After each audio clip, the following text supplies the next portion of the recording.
आज हम लोगों ने लद्दाख के स्थानीय लोगों से बात की, जो कि काफ़ी नाराज़ हैं सरकार के चीन द्वारा कोई भी ज़मीन कब्जा न करने के झूठे दावे को लेकर। इसके अलावा यहाँ के स्थानीय लोगों ने कई राष्ट्रीय मीडिया संस्थानों को भी लताड़ा लद्दाख से झूठी और गलत रिपोर्टिंग करने को लेकर। इसमें आज तक से उन्होंने खासा अपनी नाराज़गी जाहिर की।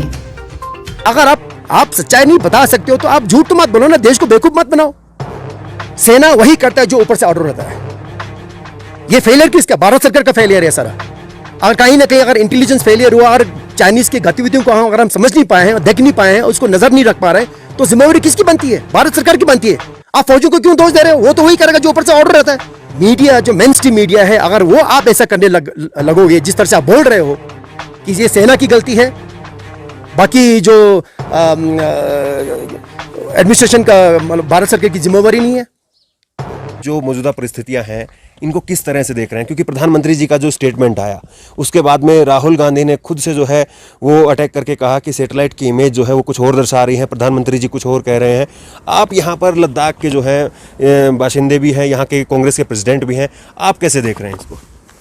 बहुत बहुत शुक्रिया। मैं जो माननीय प्रधानमंत्री ने जो स्टेटमेंट दिया कि हमारे सरहद सुरक्षित है या यहाँ पर कोई भी एक भी इंच पे दुश्मन नहीं घुसा है और हमारे सारे, तो ये जो स्टेटमेंट दिया प्रधानमंत्री ने, ये कहीं ना कहीं मुझे लगता है कि ये जो ज़मीनी हकीकत से मेल नहीं खाता है। जो सच्चाई, मुझे लगता है कहीं ना कहीं हमें सच से हम सच को छुपा रहे हैं, क्योंकि जो हकीकत में जो हालात है अभी यहाँ पर, जो सीमा पे जो अभी हालत उत्पन्न हुआ है, कहीं ना कहीं हम देशवासियों को सच्चाई नहीं बता रहे हैं। मीडिया को देखिए, यहाँ पर कितने भी बाहर के जो मीडिया यहाँ पर आए हैं, सब उनको होटल में बांध करके रखा हुआ कि लेह शहर से बाहर ही नहीं जाने दे रहा, और आज से तो कल से मैं होटल से ही बाहर नहीं जा रहे। एक तरह से मेरे ख्याल में ये एक तरह से मुझे नहीं लगता कि हम जो ऐसा होना चाहिए। और जो बॉर्डर पे, सीमा पे, चाहे वो आप पेंगोंग की सीमा की बात करें या गलवान घाटी की बात करें, जहाँ पर जो तनाव उत्पन्न हुआ, सबसे पहले मैं तुम्हें जो हमारे 20 वीर जवानों ने जो शहादत दी देश के प्रति, उनको मैं सलाम करता हूँ, उनको मैं नमन करता हूँ। तो हकीकत कुछ और है और देश को कुछ और बताया जा रहा है। तो कहीं ना कहीं मुझे लगता है सच को छुपाने की कोशिश की जा रही है। जो हमारे माननीय राहुल गांधी जी ने सवाल पूछा, अगर कल जो भाषण दिया जो प्रधानमंत्री ने, अब चाइना भी उसी भाषण को चाइनीज में ट्रांसलेट करके अब वो ये कह रहा है कि भाई देखो, हम तो घुसे नहीं आपके जहां, हम तो अपनी सीमा के अंदर बैठे हैं, अपने क्षेत्र के अंदर बैठे हैं, आपके लोग हमारे सीमा में घुस गए, आपने घुसपैठ की, फिर हमने सैनिकों को रोका, फिर उसमें झड़प हुआ, उसमें एक फेस ऑफ हुआ, उसमें वो सारा कैजुअलिटी हुआ। तो ये कहीं ना कहीं चाइना को एक बोलने का मौका मिला कि भाई जो हम कह रहे थे वो तो सही है, क्योंकि आपके प्रधानमंत्री ने इस चीज़ को बोला है कि भाई कोई भी हमने ऑब्जर्वेशन पोस्ट या कोई भी हमारे जो पेट्रोलिंग पॉइंट को हमने कैप्चर नहीं किया। तो कहीं ना कहीं एक गलत मैसेज गया, एक गलत संदेश गया, पूरा अंतर्राष्ट्रीय स्तर पर एक गलत मैसेज गया, मैं समझता हूँ इस चीज़ को। हाँ। मनमोहन सिंह जी ने भी जो है स्टेटमेंट दिया है, उनका भी बयान आया है। उन्होंने कहा है कि जिस तरह की बयानबाजी की जा रही है, प्रधानमंत्री को उस तरह की बयानबाजी और उस तरह के शब्द जो है वो नहीं बोलने चाहिए। मनमोहन सिंह जी की तरफ से ये कहा गया। तो आपको क्या वाकई लगता है कि मोदी जी जो है वो इस पूरे मामले को सही से टैकल नहीं कर पा रहे हैं, सही से जो है उसको डील नहीं कर पा रहे हैं चीन के साथ पे जो हमारे रिश्ते हैं? सबसे पहले तो मैं हमारे देशवासियों को ये भी मैं एक संदेश देना चाहता हूँ लद्दाख की ऊंची पहाड़ियों से, कि प्रधानमंत्री आज के समय पर जो भी कार्रवाई करेगा, जो भी एक ठोस कदम लेंगे भारत सरकार, उसके साथ कांग्रेस खड़ा है। एक करारा जवाब अब देने का समय आ चुका है। चाइना ने हर सीमा पार कर लिया, अब हर बर्दाश्त का सारी हदें पार कर दी। अब हम ज़्यादा बर्दाश्त नहीं कर पाएंगे। अब समय आ चुका है कि हमें एक करारा जवाब, एक ठोस कदम चाइना के साथ लेना पड़ेगा। इस तरह से नहीं चलेगा। एक एक इंच करके, एक एक मीटर, एक एक इंच करके कितने सारे हमारे सीमा क्षेत्र हैं उन्होंने कब्जा नहीं किया। स्थानीय लोगों से जाके पूछे। जो मनमोहन सिंह जी ने जो कहा वो सही है कि इस तरह से बयानबाजी नहीं करना चाहिए। हमें लगता है कि जो ज़मीनी हकीकत है उसको कैसे टैकल करें, चाइना को कैसे एक मुंह तोड़ जवाब दे, उसके ऊपर चर्चा होनी चाहिए, उसके ऊपर हमें ध्यान देना चाहिए। उसको कैसे हमें जो ज़मीन जो उन्होंने हमारी कब्जा की है, जो हमारे पेट्रोलिंग पॉइंट्स को उन्होंने कब्जा करके रखा है, जो टेक्टिकल हाइट्स गलवान घाटी में उन्होंने आज के समय में कब्जा करके रखा हुआ है, उसको वहां से कैसे खड़े रहें, वो हमें जरूरी है कि ना कि इस तरह की बयानबाजी के मार। जैसे मैंने पहले कहा, आज पूरा लद्दाख के जितने भी बाशिंदे हैं, लद्दाख के लोग हमेशा की तरह देश के लिए कुर्बानी देने के लिए, देश के सरहद को बचाने के लिए, मर मिटने के लिए हम लोग तैयार है, जिस तरह से हमेशा करते आ रहे हैं आज के देर तक। चाहे वो करगिल का जंग हो, चाहे वो 62 का जंग हो, चाहे हम पोर्टर के लिए जाए, चाहे जो एक लॉजिस्टिक सपोर्ट जो हम जो जवानों को दे सकते हैं, पूरे लद्दाख के लोग आज सीना तान के बैठा हुआ है और आज तैयार है। लेकिन आपको भी इनपुट मिल रहा होगा, आपके जो यहाँ पर जो लोकल यूनिट्स हैं उनके द्वारा आपको भी इनपुट मिल रहा होगा, आपके जो प्रधान वगैरह हैं उनके द्वारा इनपुट मिल रहा होगा। तो किस तरह के जो स्थितियां हैं वो बॉर्डर पर बताई जा रही है, क्योंकि वहां पर मीडिया को अब जाने नहीं दिया जा रहा है, कोई रिपोर्ट वहां से आ नहीं रही है। देखिए, ये तो दुखद बात है कि मीडिया को क्यों जाने दी। ये आपने एक बहुत बड़ा प्रश्न खड़ा करता है कि क्यों जाने दे, क्या कारण है, क्यों मीडिया को रोका गया हुआ है। करगिल वॉर में तो जाने देते थे सबको। भारत एक स्वतंत्र देश है, यहाँ पर आज़ादी है सबको जाने का, एक सच्चाई को बताना चाहिए। मीडिया का काम ही है कि मीडिया को हम फोर्थ पिलर ऑफ डेमोक्रेसी कहते हैं, उनको आप जाने से रोका गया। तो ये आपने एक सवाल पैदा करते हो तो भारत सरकार को इसके स्पष्टीकरण देना पड़ेगा। तो स्थानीय निवासियों ने जो कहा है कि ज़मीनी हकीकत ये कि आप जैसे हमारे जो धेमचोक का जो सीमा इलाका है, जो हमारा बॉर्डर एरिया है, वहाँ पर 2017-18 में जो नेलुंग का जो पूरा नाला है, जो हमारा एक समर पेस्चर लैंड है धेमचोक के गाँव वालों के लिए, जहाँ एक चरागाह है, गर्मियों के दौरान अपने भेड़ बकरियों को लेकर लोग वहाँ जाते हैं। 17-18 में पहले के फोर्सेस को कैप्चर करके रखा हुआ है। आज के तारीख में वहाँ आप जा नहीं सकते हो। आप स्थानीय निवासियों से पूछे हैं, वहाँ पर कई सालों से हमारे फौजियों ने, हमारे फोर्सेस ने, हमारे स्थानीय लोगों को वहाँ पर जो हमारे पेस्चर लैंड है, चाहे वो सर्दियों का पेस्चर लैंड हो, चाहे वो गर्मियों का पेस्चर लैंड हो, वहाँ पर जाने से रोका जा रहा है उनको। ये किस तहत उनको जाने नहीं दिया जा रहा है? अब हो क्या रहा है कि चूंकि वो हम लोग जा नहीं सकते हैं, तो उस तरफ भी तो हमारे जो चाइना के जो नोमैड्स हैं, उनके जो गाँव वाले, उनको वहाँ भेजा जा रहा है। और एक दिन अचानक 3-4 गाड़ियों लेकर, 5-10 गाड़ियों को लेकर पीएलए के फोर्सेस आते हैं, वहाँ पर तंबू खड़ा कर, जब वहाँ तंबू खड़ा करते हैं और वहाँ पर एक फैसला हो जाता है। तो ये कहीं ना कहीं सवाल उठता है कि हमें भी भारत सरकार को भी समझना पड़ेगा, जो सीमा में जो हमारे लोग बैठते हैं वो भी आपको एक सुरक्षा प्रदान कर सकता है, एक सटीक जानकारी दे सकती है, एक ठोस कदम देश की रक्षा के लिए वो भी एक आपको एक तरह से इंटेलिजेंस इनपुट दे सकते हैं। वो भी आपकी तरह एक दीवार की तरह खड़ा होगा देश को बचाने के लिए कि सरहद पर उस तरफ क्या हो रहा है, क्या गतिविधि चल रही है, पीएलए के फोर्सेस में क्या हलचल हो रहा है, वहाँ पर किस तरह का एक माहौल है। तो ये कहीं ना कहीं मुझे लगता है कि देश की जो हमारा जो पॉलिसी के अंदर बॉर्डर जो सीमा में जो हमारे लोग हैं, जो गाँव हमारे पड़ते हैं, उनको कहीं ना कहीं हमें एक एंगेजमेंट पॉलिसी भारत सरकार को करना बहुत ज़रूरी होगा आने वाले सालों में। अच्छा, तो जिस तरह से प्रधानमंत्री जी ने कहा कि हमारी जो सेना के जो जवान हैं उनका बलिदान व्यर्थ नहीं जाएगा, तो आपको विश्वास नहीं है कि मोदी जी जो है वो कोई ना कोई बड़ा स्टेप जो है वो लेंगे, उनके दिमाग में कुछ न कुछ चल रहा होगा? देखिए, हमारे जो 20 जवानों ने जो शहादत दी देश के लिए, उनका बलिदान व्यर्थ नहीं जाना चाहिए। एक करारा जवाब अब आज पूरा देश एकजुट होकर एक ही आवाज में क्या मांग रहे हैं? हम ये मांग रहे हैं भारत सरकार से, मोदी सरकार से, एक ठोस कदम, एक करारा जवाब अब चाइना को देना पड़ेगा। अब समय आ चुका, आज नहीं देगा तो कब देंगे आप? इतने सारे हमारे फोर्सेस को वहां खड़ा किया हुआ है। कल अब जो निहत्ते तरीके से जो हमारे जो जवान 20 जवान को भेजा गया, वो भी आपने हमें एक बड़ा सवाल खड़ा करता है, उनको किसने ऑर्डर दिया जाने के लिए? तो आज समय आ चुका है कि भारत सरकार को एक ठोस कदम, एक सख्त कार्रवाई चाइना के खिलाफ करना पड़ेगा। इन 20 जवानों की शहादत के लिए आप किसको जिम्मेदार मानते हैं? देखिए, कहीं ना कहीं मुझे लगता है भारत सरकार को जिम्मेदार ठहराना पड़ेगा।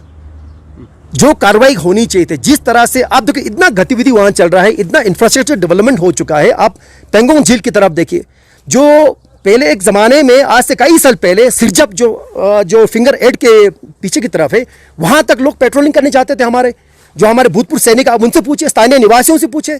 आज की तारीख में अगर वहां पर पिछले 4-5 सालों में रोड बना है, एक ब्लैक टॉप रोड बना है, क्या हमारे कहाँ सो रहे थे? हमारे इंटेलिजेंस यूनिट्स कहाँ सो रहे थे? आज गूगल का ज़माना है, आज आपके पास सारा सैटेलाइट इन्फॉर्मेशन है, वो सारे अब तकनीकी जो आपके सहूलियत वो सब आपके पास उपलब्ध है। आप उनको क्यों इस्तेमाल नहीं करते? गलवान घाटी में इतना डेवलपमेंट हुआ, इतना इंफ्रास्ट्रक्चर क्रिएट हुआ, इतने सारे फौज वहाँ पर पीएलए के फोर्सेज आए, आपको पता भी नहीं लगा। तो ये एक मैं समझता हूँ कि इस दौरान आपको पूरा सतर्क रहना पड़ेगा। हमारे जितने भी ऑब्जर्वेशन पोस्ट है, हमारे जितने भी ये पेट्रोलिंग पॉइंट्स, उसकी निगरानी बहुत सख्ती से करनी पड़ेगी। 365 दिन 24 घंटे, हर दिन हर रात।